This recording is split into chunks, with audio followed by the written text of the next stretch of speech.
메시지 성경 사도행전 12장. 투옥된 베드로가 풀려나다. 바로 그 무렵 헤로당의 머릿속에 교회의 구성원 몇몇을 처단할 생각이 들었다. 그는 요한의 형제 야고보를 죽였다. 그 일로 인해 유대인들한테 자기의 인기가 부쩍 높아진 것을 알게 된 헤롯은 이번에는 베드로를 잡아들여 감옥에 가두고 4인조 병사 4개조로 그를 감시하게 했다. 이 모든 일이 유월절 주간에 일어났다. 헤롯은 유월절이 지난 후에 베드로를 공개 처형할 작정이었다. 베드로가 감옥에서 삼엄한 경비를 받고 있는 동안에 교회는 그를 위해 더욱 맹렬히 기도했다. 드디어 헤롯이 그를 끌어내어 처형할 때가 다가왔다. 그날 밤 베드로는 양쪽에 한 명씩 두 병사 틈에 쇠사슬로 묶여 있으면서도 아기처럼 잘 잤다. 문에는 경비병들이 감시하고 있었다. 헤롯은 빈틈을 보이지 않았다. 갑자기 한 천사가 베드로 곁에 나타나고 감옥에 빛이 가득했다. 천사가 베드로를 흔들어 깨웠다. 서둘러라. 그의 발목에서 쇠사슬이 벗겨졌다. 천사가 말했다. 옷을 입고 신발을 신어라. 베드로는 시키는 대로 했다. 그러자 천사가 말했다. 너희 겉옷을 들고 여기서 나가자. 베드로는 따라가면서도 그가 정말 천사라고는 믿지 않았다. 그는 자기가 꿈을 꾸고 있다고 생각했다. 그들은 첫째 경비병을 지나고 둘째 경비병을 지나 시내로 통하는 철문에 이르렀다. 그들 앞에서 문이 저절로 활짝 열렸다. 어느새 그들은 바람처럼 자유롭게 거리에 나와 있었다. 첫 교차로에서 천사는 베드로를 두고 자기 길로 갔다. 그제야 베드로는 그것이 꿈이 아닌 것을 알았다. 이런 일이 정말로 벌어지다니 믿기지 않는다. 주님이 천사를 보내셔서 헤롯의 악하고 옹졸한 수작과 구경거리를 기대하는 유대인 폭도들에게 나를 구해주셨구나. 놀라움에 고개를 저으며 그는 요한 마가의 어머니 마리아의 집으로 갔다. 그 집은 기도하는 동료들로 가득 차 있었다. 그가 마당으로 난 문을 두드리자 로데라는 젊은 여자가 누구인지 보러 나왔다. 로데는 목소리를 듣고 그가 누구인지 알았다. 베드로였다. 그녀는 너무 흥분한 나머지 베드로를 길에 세워두고 문을 열어주는 것도 잊은 채 그가 왔다는 사실을 모두에게 알렸다. 그러나 사람들은 로데의 말을 믿으려 하지 않았다. 그녀와 그녀의 말을 모두 무시해버렸다. 그들은 네가 미쳤다! 고 말했다. 로데는 뜻을 굽히지 않았다. 그래도 그들은 그녀의 말을 믿으려 하지 않았고 베드로의 천사가 틀림없다고 말했다. 그동안에 베드로는 계속 바깥에 서서 문을 두드리고 있었다. 마침내 그들이 문을 열어 베드로를 보았다. 그들은 몹시 흥분했다. 베드로가 손을 들어 그들을 진정시켰다. 그는 주님께서 어떻게 자기를 감옥에서 빼내주셨는지 설명한 뒤에 야고보와 형제들에게 이 일을 알리십시오 하고 말했다. 그러고는 그들을 떠나 다른 곳으로 갔다. 동이 트자 감옥에서는 난리가 났다. 베드로는 어디 있지?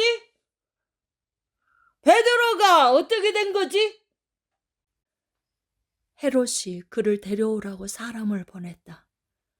그러나 간수들이 그를 데려오지도 않고 이유도 대지 못하자 헤롯은 그들을 사형에 처하라고 명령했다. 저들의 머리를 쳐라! 유대와 유대인들이 지긋지긋해진 헤롯은 가이사랴로 휴식을 취하러 갔다. 헤롯의 죽음. 그러나 헤롯의 상황은 아카일로로 치달았다. 두로와 시돈 사람들은 헤롯의 분노를 사고 있었다. 그들은 왕의 오른팔인 블라스도에게 자기들을 옹호해 달라고 청혼하는 한편 사태를 원만하게 해결하기 위해 대표단을 소집했다. 그들은 유대로부터 식량을 공급받고 있었으므로 마냥 버틸 처지가 못 되었다. 대표단을 만나기로 한 날이 되자 헤롯은 화려하게 차려입고 보좌에 앉아 잔뜩 허세를 부렸다. 백성은 백성대로 자기 역할을 충실히 했다. 이것은 신의 목소리다! 신의 목소리다! 하고 소리 높여 그에게 하청했다. 그것이 불행의 시작이었다. 헤롯의 교만을 더는 볼 수 없었던 하나님께서 천사를 보내 그를 치셨다. 헤롯은 어떤 일에도 하나님께 영광을 돌린 적이 없었다. 뼛속까지 부패하고 비루한 헤롯은 그렇게 쓰러져 죽었다. 한편 하나님의 말씀 사역은 하루가 다르게 크게 성장했다. 바나바와 사울은 예루살렘 교회에 구제 헌금을 전달하고 나서 안디옥으로 돌아왔다. 이번에는 마가라 하는 요한도 데리고 왔다. 13장. 바나바와 사울 그리고 만물 박사. 복되게도 안디옥의 회중에게는 애언자, 설교자와 교사들이 많았다. 바나바, 니그레라고 하는 시므온, 구레네 사람 루기오, 통치자 헤롯의 조언자 마나엔, 사울. 하루는 그들이 인도하심을 바라며 금식하고 하나님을 예배하는데 성령께서 말씀하셨다. 바나바와 사울을 따로 세워 내가 그들에게 명하는 일을 맡겨라.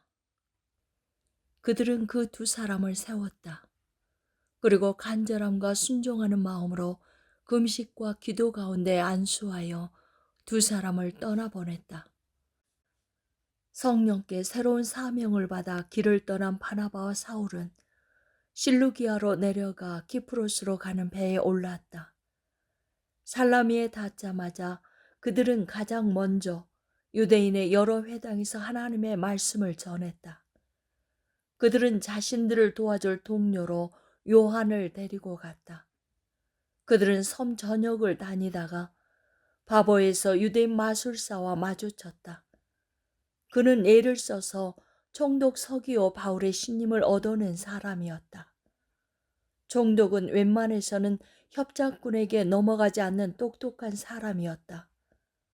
바예수라 하는 그 마술사는 삐뚤어질 대로 삐뚤어진 인간이었다.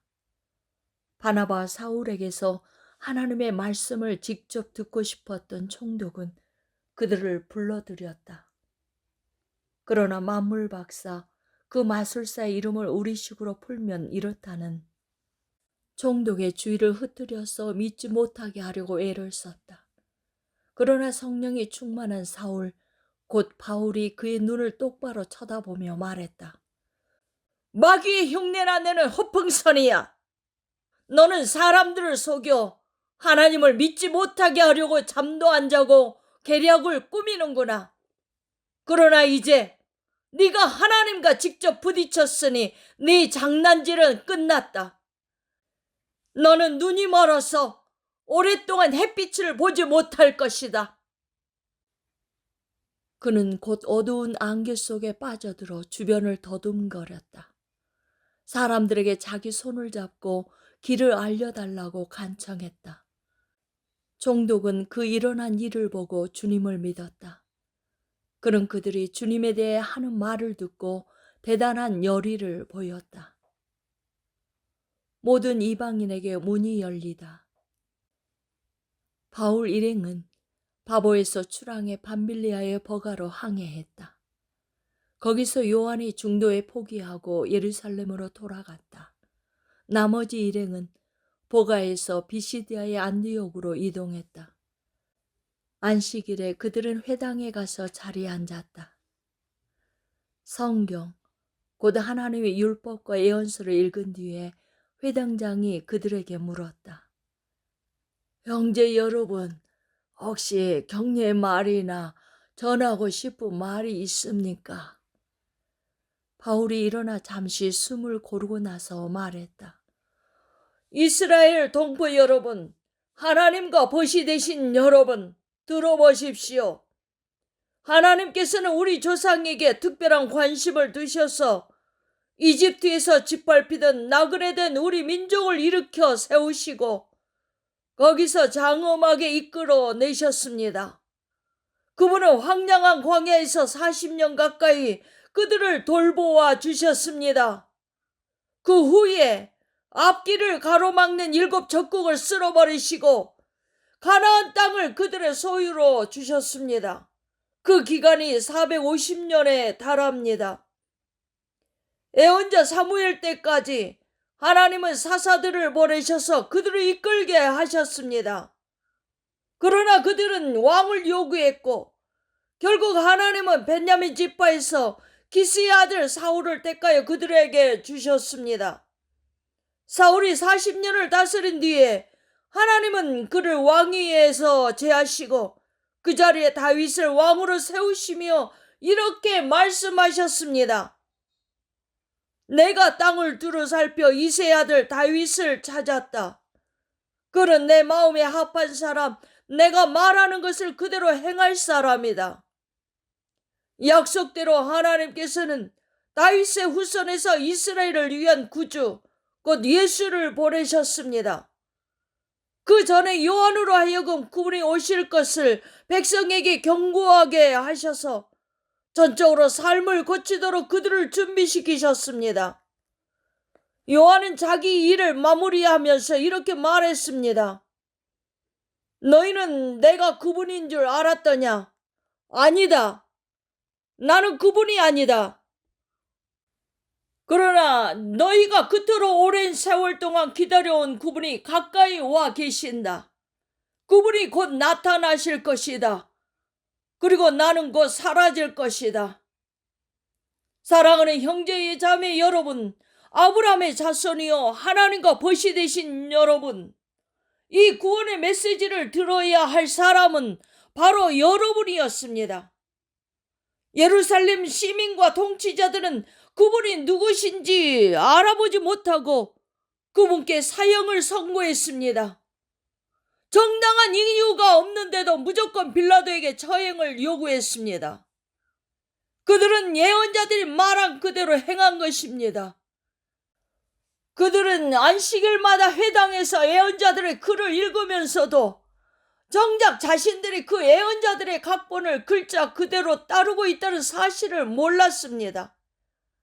예언자들의 말대로 다 행한 뒤에 그들은 그분을 십자가에서 내려다가 무덤에 두었습니다. 그러나 하나님께서 그분을 죽음에서 다시 살리셨습니다. 그 후에 그분은 갈릴리 시절부터 그분을 잘 알던 이들에게 여러 곳에서 여러 번에 걸쳐 나타나셨고 바로 그들이 그분의 살아계심을 계속해서 증거하고 있습니다. 이것은 논쟁의 여지가 없는 사실입니다. 오늘 우리도 여러분에게 복된 소식을 가져왔습니다. 그것은 바로 하나님께서 우리 조상에게 하신 약속이 그 후손인 우리에게 성취되었다는 메시지입니다. 시편 2편에 정확히 기록된 것처럼 하나님께서 예수를 살리셨습니다. 내 아들, 내 소중한 아들아, 오늘 내가 너를 기뻐한다. 그분을 죽은 자들 가운데서 살리실 때 하나님은 영원히 그렇게 하신 것입니다. 그 예수가 썩고 부패한 것으로 다시 돌아가실 일은 없습니다. 그래서 이사야는 내가 다윗의 약속된 축복을 너희 모두에게 주겠다고 한 것입니다. 시편 기자도 이렇게 기도했습니다. 주님께서는 주님의 거룩하신 분이 썩고 부패한 것을 다시 보지 않게 하실 것입니다. 물론 다윗은 하나님이 맡기신 일을 다 마치고 나서 오늘까지 긴 세월을 흙과 재가 되어 무덤 속에 있습니다. 그러나 하나님이 살리신 예수는 흙과 재가 되는 일이 없습니다. 내가 참으로 사랑하는 친구 여러분, 여러분에게 죄 용서의 약속이 주어진 것은 바로 부활하신 이 예수 때문임을 아시기 바랍니다. 그분은 모세의 율법이 결코 해낼 수 없었던 일을 믿는 사람들 안에서 모두 성취하십니다. 부활하신 이 예수를 믿는 사람은 누구나 하나님 앞에서 선하고 의롭고 온전하다고 선포됩니다. 이것을 가볍게 여기지 마십시오. 다음과 같은 예언자의 설교가 여러분을 묘사한 것이어서는 안 될 것입니다. 조심하여라, 비웃는 자들아. 뚫어지게 보아라. 너희의 세상이 산산조각 나는 것을. 내가 바로 너희 눈앞에서 일을 행할 것인데 그 일이 눈앞에 닥쳐도 너희는 믿지 않을 것이다. 예배가 끝나자 바울과 바나바는 다음 안식일에도 설교해달라는 초청을 받았다. 모임이 끝나자 아주 많은 유대인과 유대교 개종자들이 바울과 바나바를 따라갔다. 두 사람은 그들과 긴 대화를 나누면서 그들이 시작한 삶, 곧 하나님의 은혜와 그 은혜 안에서 사는 삶에 머물러 있으라고 권면했다. 다음 안식일이 돌아오자 도시 전체가 하나님의 말씀을 들으려고 모여들었다. 일부 유대인들이 그 무리를 보고는 시기심에 휩싸여 바울을 심하게 비난했다. 그들은 바울의 말을 일일이 반박하며 소란을 피웠다. 그러나 바울과 바나바는 물러서지 않았다. 그들은 자신들의 입장을 굽히지 않고 이렇게 말했다. 본래 하나님의 말씀은 유대인 여러분에게 먼저 전해지도록 되어 있었습니다. 그러나 여러분은 그 말씀에 관여할 마음이 전혀 없고 영원한 생명에 대해서도 아무 관심과 마음이 없음을 아주 분명히 했습니다. 그래서 모든 이방인에게 문이 열렸습니다. 우리는 그 문을 통해 나아가면서 하나님께서 명령하신 대로 행합니다. 그분께서 이렇게 말씀하셨습니다. 내가 너를 모든 민족의 빛으로 세웠다. 너는 온 땅과 바다 끝까지 구원을 선포할 것이다. 이 말을 들은 이방인들은 자신들이 받은 복에 믿기지 않을 만큼 좋았다. 참된 생명을 얻도록 정해진 사람들은 모두 하나님을 믿었다. 그들은 그 생명을 받아들임으로써 하나님의 말씀을 존귀히 여겼다. 이 구원의 메시지는 그 지역 곳곳으로 들불처럼 퍼져나갔다. 일부 유대인들이 그 성에 존경받는 여자들과 지도자급 남자들을 선동해서 그들의 소중한 생활 방식이 곧 훼손될 것이라고 믿게 했다. 그 말에 놀란 그들은 바울과 바나바를 적대하면서 강제로 내쫓았다. 바울과 바나바는 마음에서 그 일을 떨쳐버리고 다음 성인 이고니온으로 향했다. 행복한 두 제자는 기쁨과 성령이 흘러 넘쳤다. 14장. 바울과 바나바는 이고니온에 도착하여 늘 하던 대로 유대인 회당에 가서 메시지를 전했다. 메시지는 유대인과 이방인 양쪽 모두를 설득시켰다. 그 수가 적지 않았다. 그러나 믿지 않는 유대인들이 바울과 바나바에 대한 허위 사실을 유포하여 사람들의 마음에 불신과 우혹의 씨를 뿌렸다. 두 사도는 거기에 오랫동안 머물면서 거리낌 없이 드러내놓고 담대히 말했다. 그들은 하나님의 선물에 관한 확실한 증거를 제시했고 하나님은 기적과 이적으로 그들의 사역을 확증해 주셨다. 그러나 그때 여론이 갈라져 유대인 편에 서는 사람들도 있고 두 사도 편에 서는 사람들도 있었다.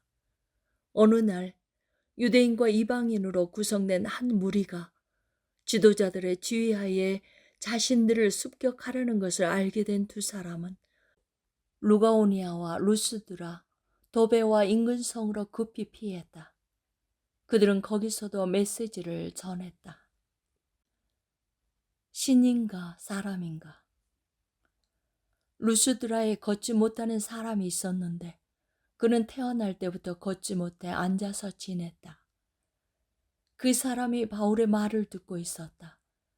바울이 그의 눈을 들여다보고는 그가 하나님의 위를 위하여 준비되었고 믿으려고 하는 것을 알았다.